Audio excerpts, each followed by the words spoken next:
Proportional Response. Book 1, Chapter 22, Part 2, Food for Thought. Enable sat and stared at Henry while trying to keep a grip on himself.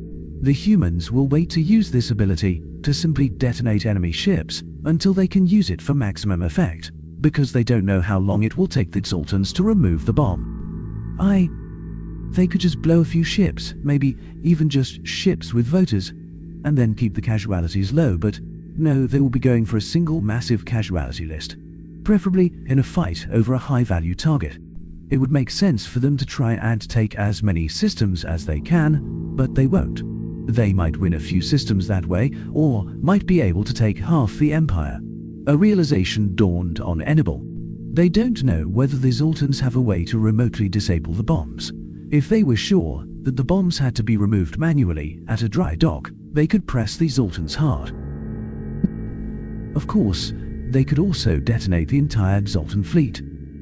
But that would be a PR disaster amongst both the Zoltan populace and our allies. Henry continued. The second reason we're going to wait until we have a major battle with a lot of ships to destroy is to make sure that the voters can't cover up what happens. We want the Zoltan spacemen and their civilian populace to know what happened. If we take out a patrol or a handful of ships in some out-of-the-way system, then the voters can cover it up as part of the daily casualty reports. If, on the other hand, we wipe out an entire fleet in the space of a moment, word of that will filter through the ranks, no matter how hard they try to prevent it.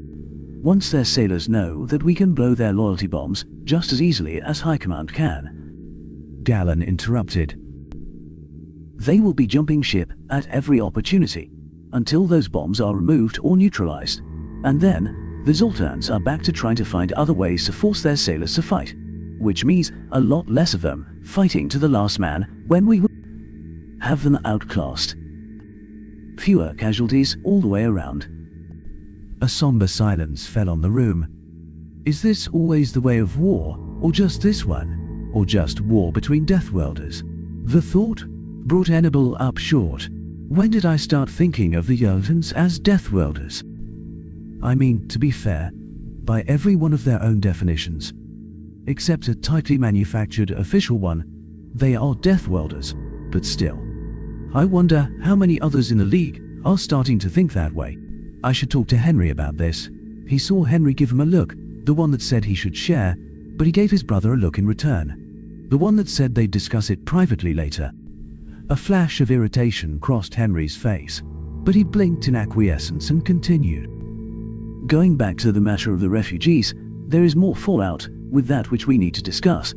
Fallout that is slated to come up in front of the Council fairly soon. Henry looked expectantly at Kaz, who nodded. A few weeks ago, one of your privateers hit a Zoltan freighter. The freighter's captain made threats to starve the refugees if the privateer took his valuable cargo instead of the refugees and their food. Enable bit back a snarl, but Galen did not show as much restraint. Kaslo continued. Some of you already know bits and pieces of this. Suffice to say the privateer's response was to capture the ship, put its crew in the cargo hold, and bring everyone and everything to Council space.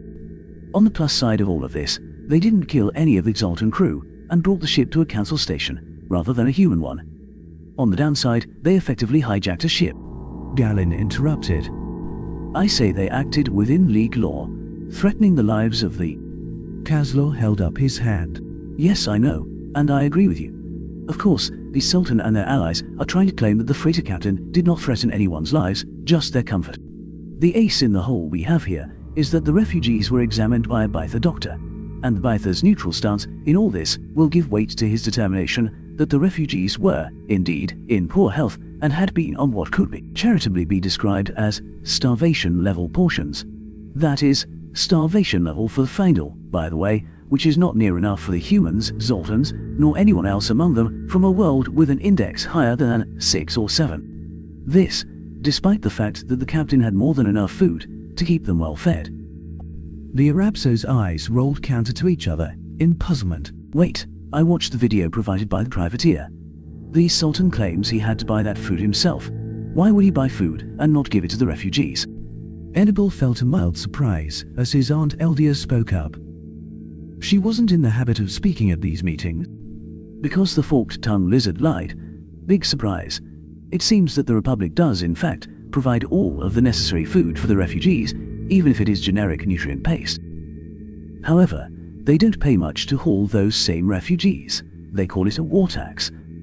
So, a lot of these Zoltan captains have taken to selling as much of the paste as they can get away with not providing to their refugees. Enibal shook his head, and his own voice almost surprised him. So that is what that was about. All eyes turned to him. I saw something this morning that is on the docket for the Council tomorrow. The Sultan Ambassador has put forth a motion that the Republic be required to restrict the sale and transfer of nutrient paste. It stuck in my mind because I don't often see an ambassador put forth a proposal and then put forth arguments that the proposal be voted down, but this one did. A lot of doublespeak that boiled down to claims that forcing the Republic to restrict the sale of the stuff would cause a lot of starvation in the ghettos that are arising because of the human war of aggression that has been foisted on time-honored guardians of the League. Made no sense to me then. Now it does. Wait, why am I just hearing about all this now? Kaz answered. Because you were still sleeping when the news came in this morning. The commander at the station where everything happened chose, wisely, to keep the incident classified and sent the information by courier ship. And, since the dispatch came in this morning, I've kept you too busy to so much as glance at your email. Sorry about that. Wasn't intentional. It is just... Enibal nodded.